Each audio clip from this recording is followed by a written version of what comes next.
Hey guys, welcome back to my channel. Today I'm going to be reviewing and doing an 8-hour wear test of the new Tatcha the Silk Powder.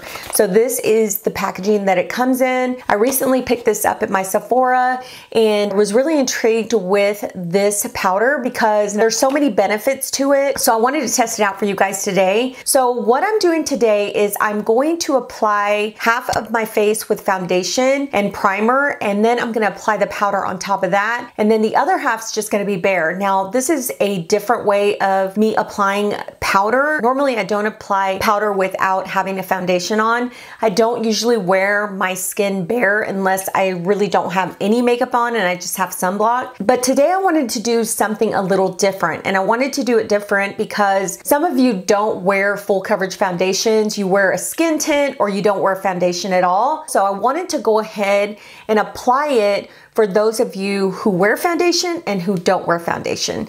So like I said, this powder was very intriguing because it has so many benefits. So before we get into the application process, I do want to go over this powder really quickly. I'm not going to spend too much time being too wordy because that can get kind of boring. So I'm just going to go over some things that I want to show you guys that I feel are important. I did write some points in my little book here. So let me show you the packaging first.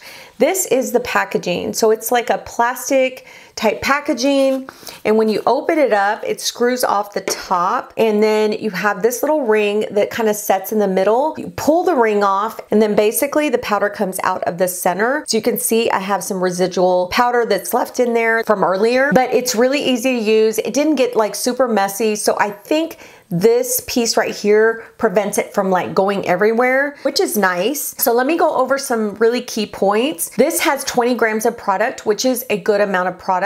It does cost $48, so it's a little bit more pricey than most powders. Like I said, the packaging is plastic. It's very pretty. I do want to mention that the packaging is sustainable. I'm going to read my notes to you guys. It's inspired by Japanese Natsume. If I'm butchering that, forgive me. But Natsume is actually the small lacquered containers to house tea. So it's inspired by that. It's made of a mono material, which is called polypropylene. Polypropylene is easier to recycle. They made a change to this packaging from their old packaging. The reason they said they did it is because they wanted to make a service to the community to support a more sustainable future. So I thought that was really, really cool. It's sustainable, it's recyclable. I'm all for trying to save the planet. I mean, I'm not like a hardcore, activist or anything like that, but I do feel like recycling is really important. So I thought it was really cool that this container was sustainable and recyclable. So I did want to mention that. Some of the other key points is that it's talc free, it blurs pores, it shields blue light and pollution. It's a translucent powder, so it can go on any skin tone. It has a soft, radiant finish, and it's supposed to help makeup last up to 8 hours. So that's why I'm doing the wear test, because I want to see if it's going to help my foundation last a lot longer than it normally would. I did put out a foundation that really doesn't have like super longevity. It can go for like 6 hours without breaking up on me, and that's the Essence, the Pretty Natural Hydrating Foundation.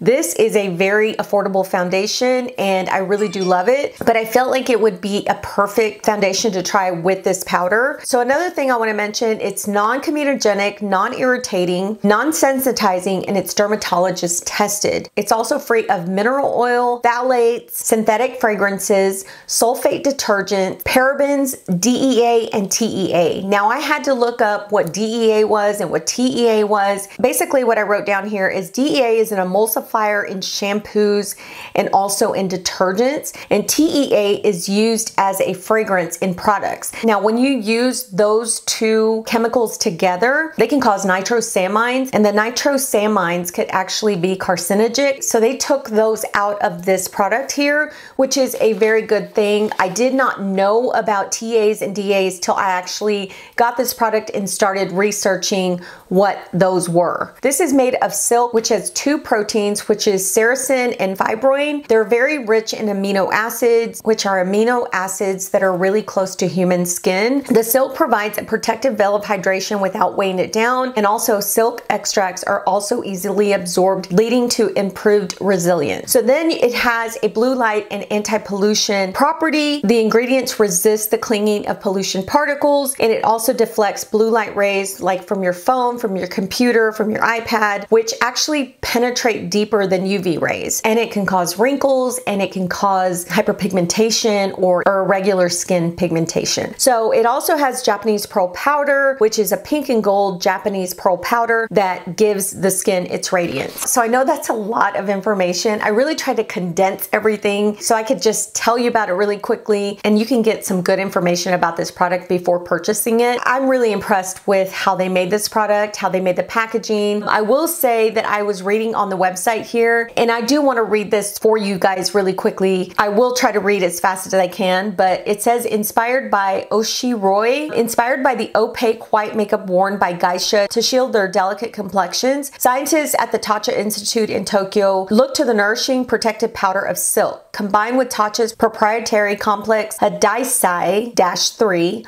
and a blend of pink and gold Japanese pearl powder. This powder gives a soft, radiant finish for a video-friendly glow, while the finely milled texture boosts makeup longevity, preventing transfer, and this is really important right here, guys, preventing transfer onto face masks and clothing. Adapting to Oshiroi's protective benefits for the 21st century, the silk powder acts as an invisible barrier between the skin and the elements. So right there, it's telling me that this is not going to transfer onto a mask, that it's not going to transfer on to my clothing. I'm going to take a Kleenex and I want to see if this is going to transfer on. Now I do have blush, I do have bronzer, all that good stuff, but I don't really have any on my nose.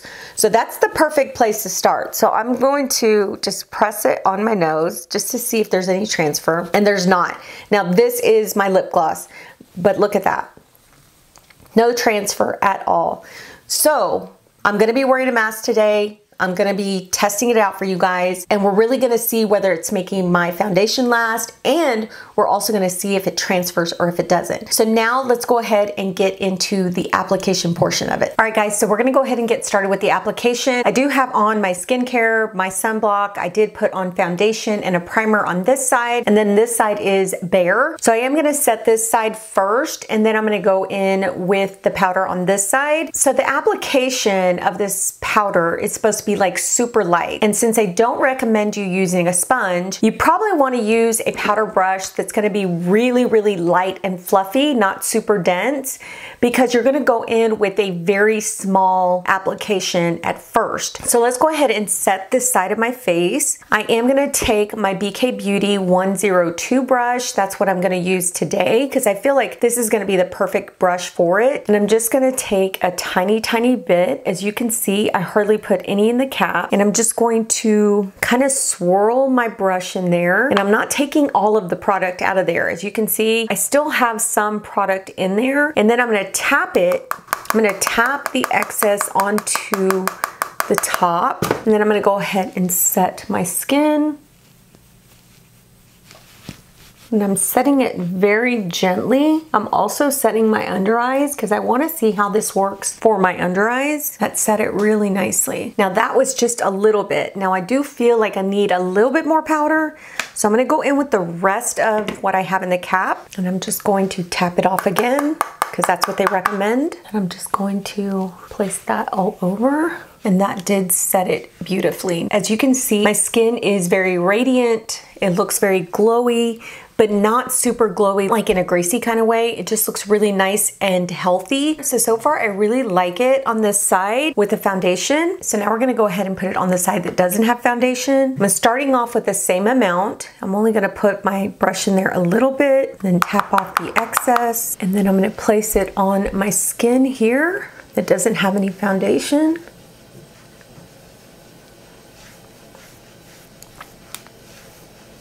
That looks really pretty. It made my skin look like very silky smooth. I am gonna take the rest of that powder because I used all of the powder on this side.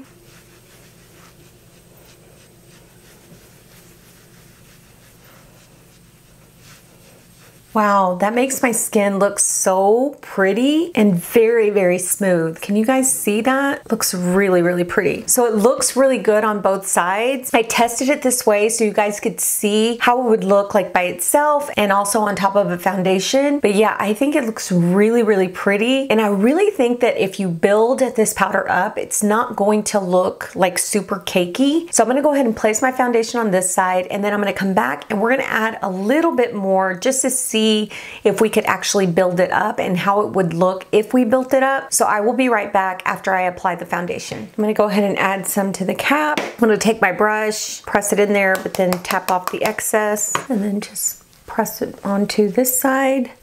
I'm taking a little bit more and then pressing it onto this side.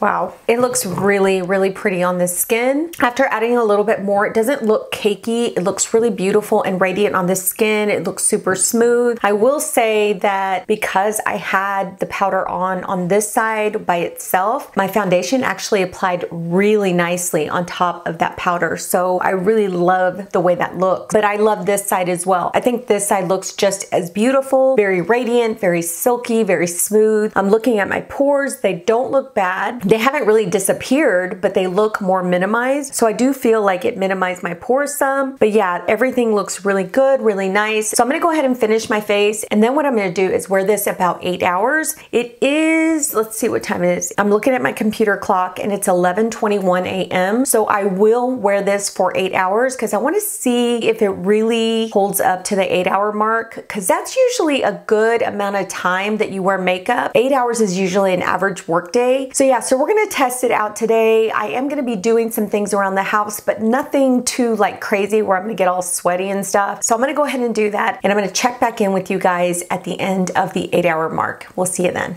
Bye. All right, guys, I am doing a check-in. It's actually 7 o'clock right now. I think the time that I had earlier was 11:21. So it hasn't been quite 8 hours. There's like 21 minutes left. But guys, I have so much to do right now that I needed to come on here. I went ahead and waited as long as I could. So like I said, it's 7 p.m. and I have a few things to say about this powder. Now looking at the powder, I will say that I got way oily right here, and it also broke up right here where my laugh lines are. When I looked up close, what it looks like is it looks like it's separated. So I don't like that about the powder. Not only that, I feel like right here it's creased, but yeah, it's made me look really oily, and it's kind of made my pores show more. I don't mind when something looks oily and I can just blot it, but when it starts to separate, that's when I have a problem with it. So yeah, I'm not liking how it's separated right here around my face. Now, I did use a mask today, and the mask that I used is actually in my daughter's car, and I'm too lazy to get it. But I will tell you this, I did not have hardly any transfer with this powder. So the transfer part is very much true. There was no transfer with this. I wish that this powder would have worked for me like I wanted it to, because there was no transfer. It helped the makeup stay off the mask. If you wanted to put a percentage on how much it transferred, I wouldn't say it's 100% transfer proof, but I would say it's very close to that. Let's just say like 95%. So that really impressed me that it didn't transfer over, and I wore that mask a lot today. I mean, a lot. So yeah, as you can see here, nothing transferred on the mask from my cheeks. The main part that I saw a little bit of transfer, that tiny bit, was right here on my nose when my nose touched the mask, and that's pretty much it. So you're gonna see some of the foundation missing from my nose because of the mask, which was very little, but mainly because I blew my nose. So I was using a tissue. So that's that. Now right here, I do look like a little bumpy and oily. I don't know why it looks more textured here. I don't usually have a lot of texture on my skin, but I noticed that with this powder, I do have some texture. So yeah, I have other powders that are just as good, if not better than this one, that are a little bit cheaper too, like the Sephora translucent powder. That powder is gorgeous on my skin, and it makes my makeup stay in place. I know that I do get oily in my T-zone, and it's to be expected when I wear foundation and powders and things like that. But I will say that I don't usually have a lot of breakup of foundation on the center of my face. And the foundation that I've used before, and I've never had it break up with the Sephora powder. So I just don't know why it did that. I think everywhere else, like on my cheeks and everywhere where my normal skin is, looks really good and really put together. So yeah, so this is not a bad powder. I really wanted to love this powder. I think the whole concept of it being sustainable, the packaging recyclable, and a powder that has like things that are good for your skin, like anti-pollution, the blue light protection, all of that good stuff is in this powder, and it's also talc free. So I really wanted wanted it to work for me, and unfortunately it didn't. So I would say save your money on purchasing this powder. I especially would say that if you have more oily skin, that you're probably not gonna like the way this powder breaks up your foundation.